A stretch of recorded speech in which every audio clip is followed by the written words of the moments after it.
What if I told you one man saved one of the most popular car companies in the world from bankruptcy? That same man 19 years later would be thrown in jail because of that same company. And just a year later would be on the run fleeing authorities not to be seen in that country again. Would you believe it?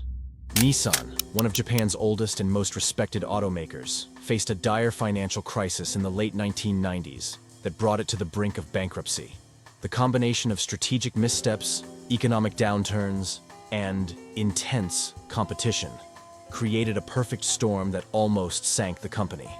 Japan, in particular, experienced what is now known as the lost decade, a period of economic stagnation following the burst of the asset price bubble in the early 1990s.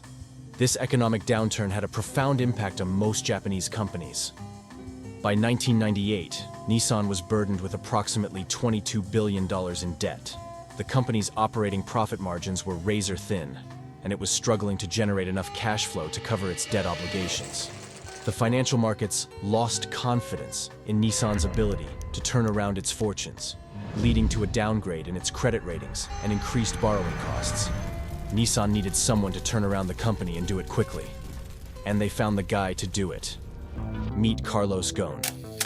Born in Brazil in 1954 to Lebanese parents, Ghosn spent his early years in Lebanon before moving to France for his higher education.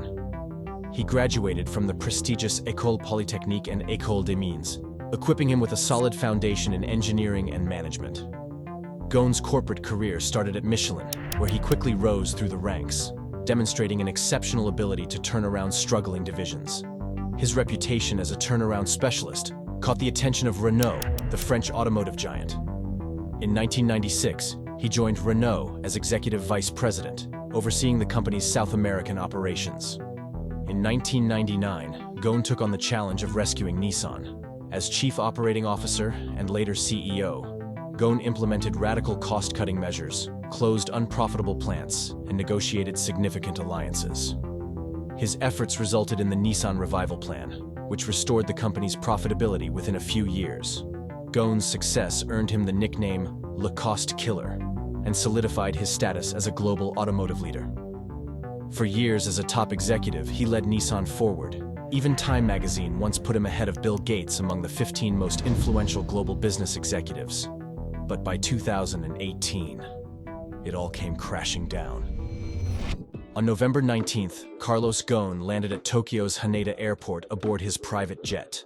Unbeknownst to him, the Japanese authorities were ready. As he disembarked, Ghosn was confronted by a team of prosecutors and law enforcement officers who promptly took him into custody.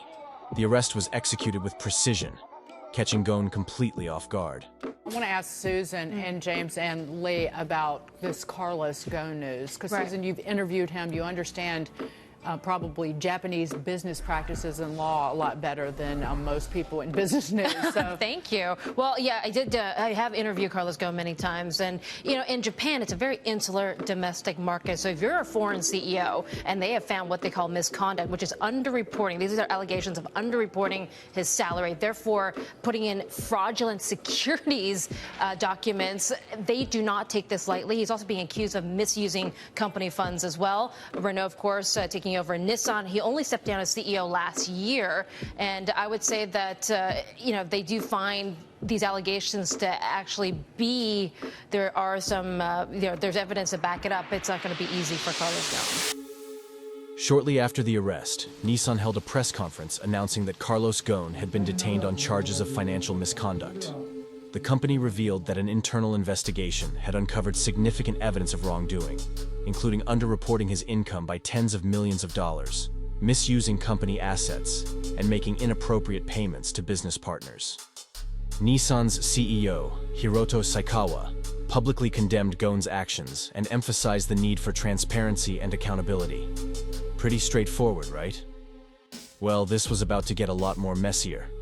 The Japanese legal system, known for its high conviction rate and strict procedures, subjected Ghosn to rigorous scrutiny.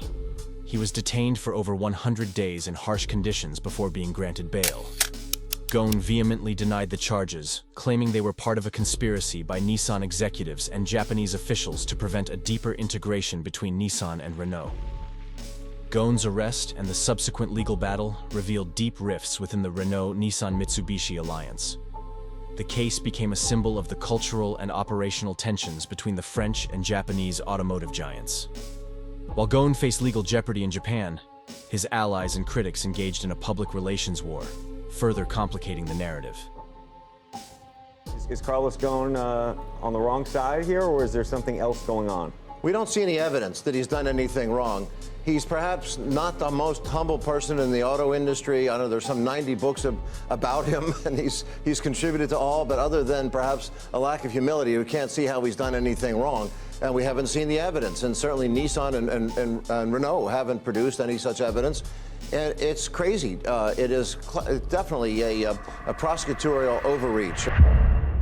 In December 2019, while out on bail under strict surveillance, Ghosn executed an escape plan that seemed straight out of a Hollywood thriller.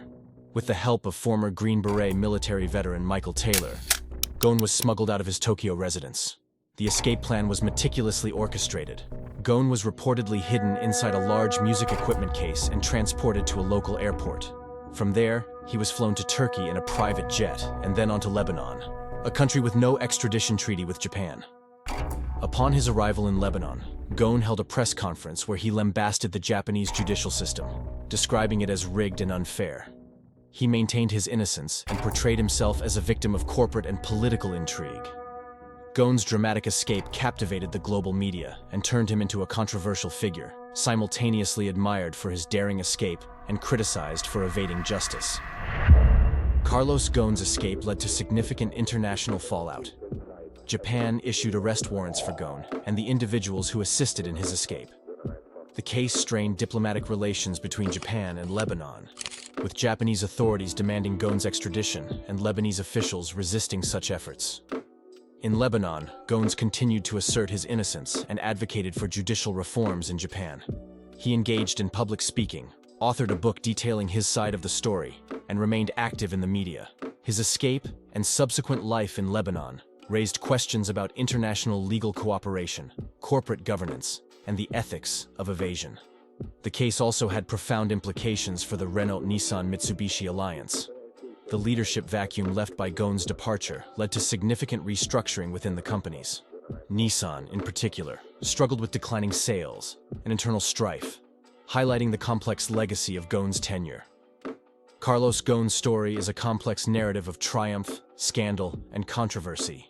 His rise as an influential CEO, the serious charges against him, and his dramatic escape make for a saga that captivates and divides public opinion. The tale of Ghosn is a stark reminder of the intersection between power, money, justice, and the lengths individuals may go to when faced with existential threats.